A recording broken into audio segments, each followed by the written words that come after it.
Saudações de paz e bem a todos. Continuando o Evangelho. Os falsos profetas da erraticidade. Erasto, discípulo de São Paulo, 1862. Os falsos profetas não existem apenas entre os encarnados, mas também e muito mais numerosos entre os espíritos orgulhosos, que fingindo amor e caridade, semeiam a desunião e retardam o trabalho da emancipação da humanidade, e fingindo-lhe os seus sistemas absurdos através dos médiuns que os servem. Então existem aí espíritos antigos, super inteligentes, que controlam médiuns para retardar a humanidade. E são numerosos. Bom demais saber, né?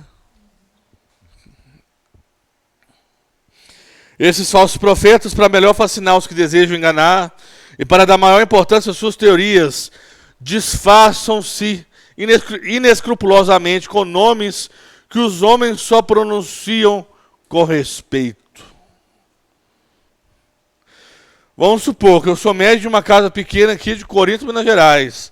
Vamos supor que chega um espírito perto de mim, transfigurado na forma de Jesus, que a gente pinta em quadro aí, né?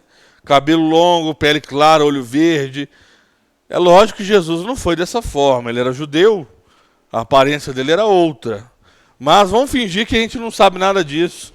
Vamos fingir que nós não temos aí a razão, que nós não temos inteligência e vamos achar que Jesus era loiro dos olhos verdes.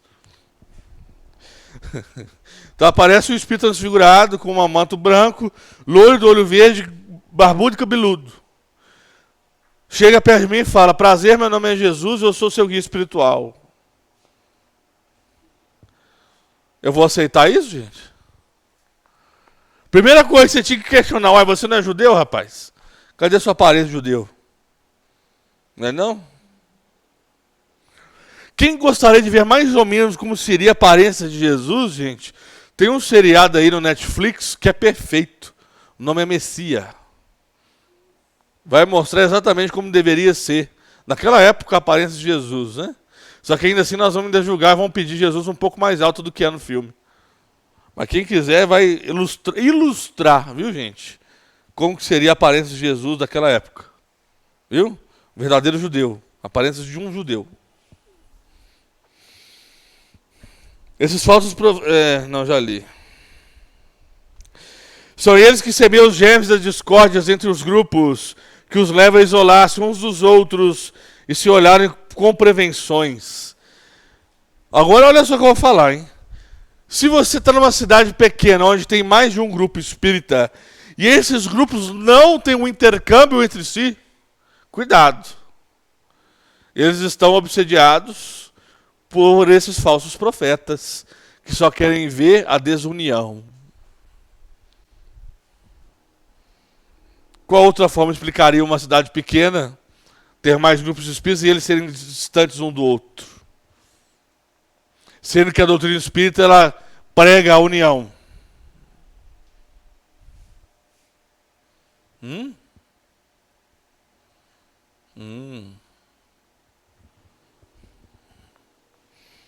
Bastaria isso para desmascarar. Porque assim agindo, eles mesmos oferecem o mais completo desmentido ao que dizem ser. Cegos, portanto, são os homens que se deixam enganar de maneira tão grosseira. Então, se você está numa cidade pequena, que tem mais de um grupo espírita, e esses grupos são separados, e o seu grupo é o que dita desunião, abra os vossos olhos. O seu grupo tem que ser aquele que quer a união, que procura um ao outro constantemente. É aquele que está com as portas abertas, precisando de mais mãos para a boa vontade. É esse que tem que ser o seu grupo espírita. Né?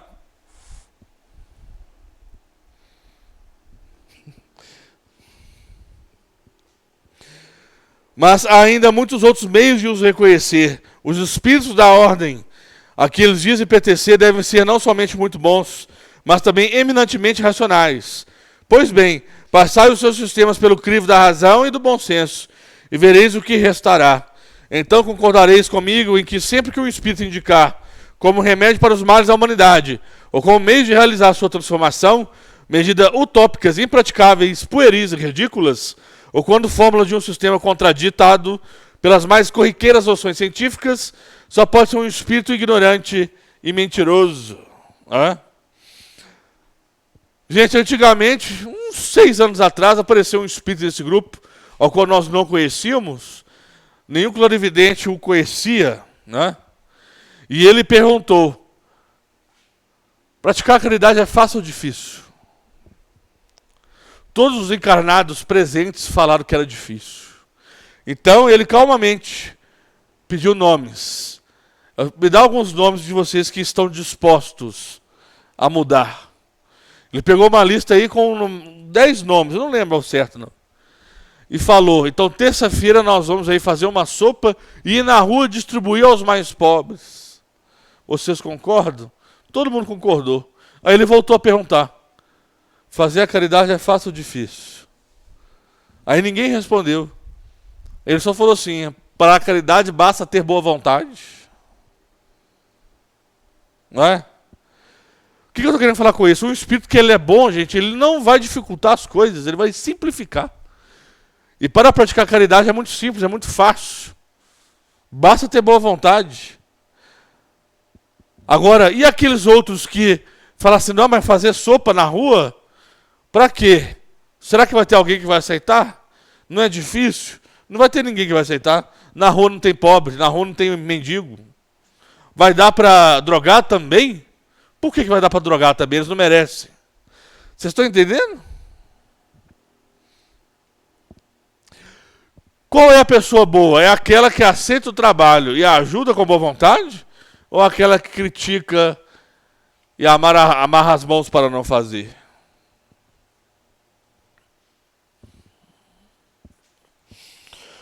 Por outro lado, lembrai-vos de que se a verdade nem sempre é apreciada pelos indivíduos, sempre o é pelo bom senso das massas. E isso também constitui um critério. Se 2 princípios se contradizem, tereis a medida do valor intrínseco de ambos, observando qual deles encontra mais repercussão e simpatia. Com efeito, seria ilógico admitir que a doutrina cujo número de adeptos diminui seja mais verdadeira que outra cujo número aumenta. O que tem acontecido com a doutrina espírita dos anos para cá? Está diminuindo adeptos ou aumentando adeptos? Aumentando adeptos. Por que isso está acontecendo agora?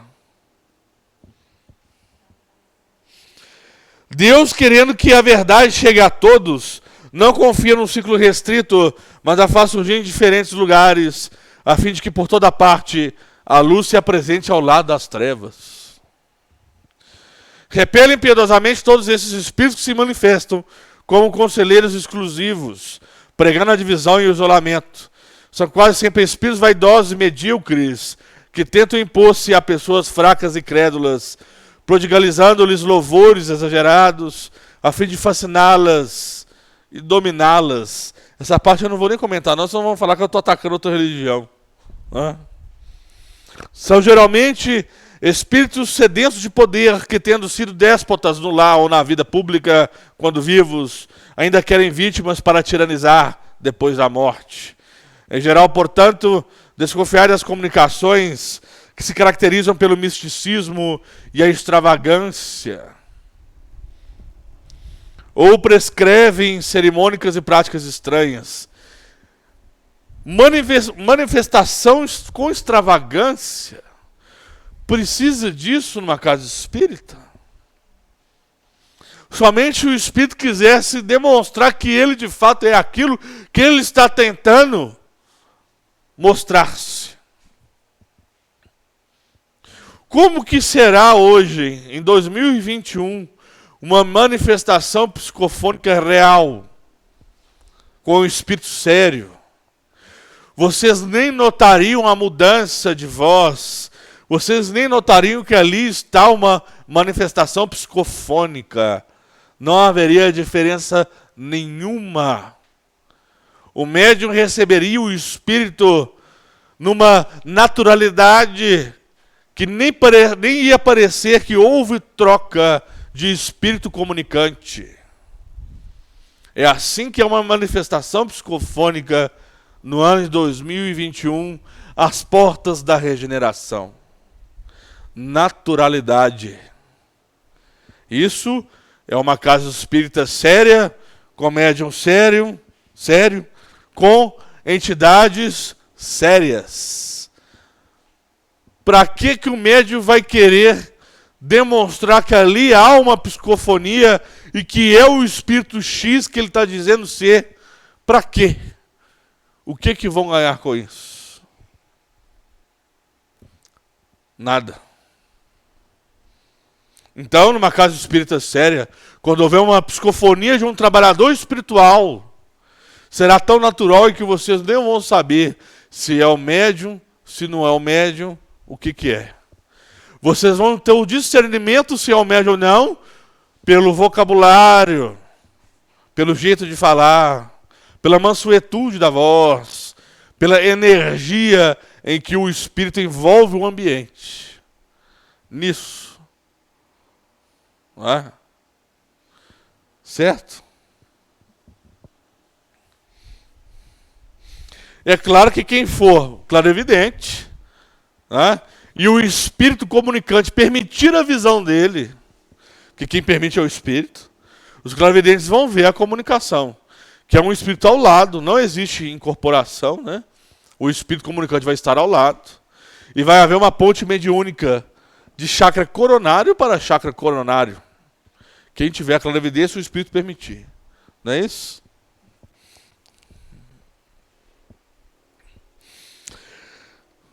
Lembrai-vos ainda de que quando uma verdade deve ser revelada à humanidade, ela é comunicada, por assim dizer, instantaneamente a todos os grupos sérios que possuem médiuns sérios, e não a este ou aquele, com a exclusão dos outros. Ninguém é médium perfeito se estiver obsedado, e a obsessão é evidente quando um médium só recebe comunicações de um determinado espírito, por mais elevado que este pretenda ser. Em consequência, todo médium, todo grupo que se julguem privilegiados, em virtude de comunicações que só eles podem receber, e que além disso se sujeitam às práticas supersticiosas, encontram-se indubitavelmente sob uma obsessão bem caracterizada. O que isso quer dizer, gente? Vamos procurar sair mais. Vamos procurar frequentar outros grupos. Se você for num grupo que não fala nada do que fala dentro do seu grupo, já coloca uma pulga atrás da orelha. Aí você vai em outro, não fala mais nada. Vai em outro, não fala nada do que está falando no seu. Talvez o seu grupo esteja errado. Né? Vamos ter discernimento. Não há nada que é dado somente a um grupo só. Existe privilégio? Não existe privilégios.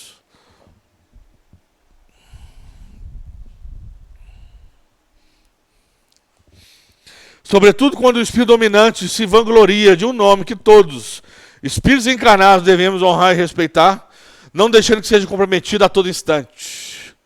É incontestável que, submetendo-se ao cadinho da razão e da lógica, todas as observações sobre os espíritos e todas as suas comunicações, será fácil rejeitar o absurdo e o erro.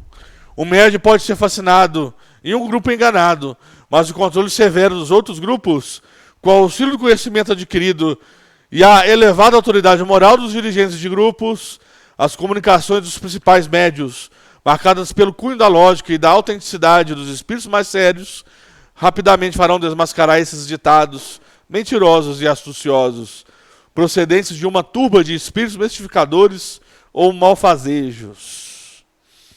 Nós vamos encerrar por aqui esse estudo. Se tiver alguma dúvida, deixe nos comentários para que nós possamos aí entrar no senso comum. Fiquem em paz, meus irmãos, e que assim seja.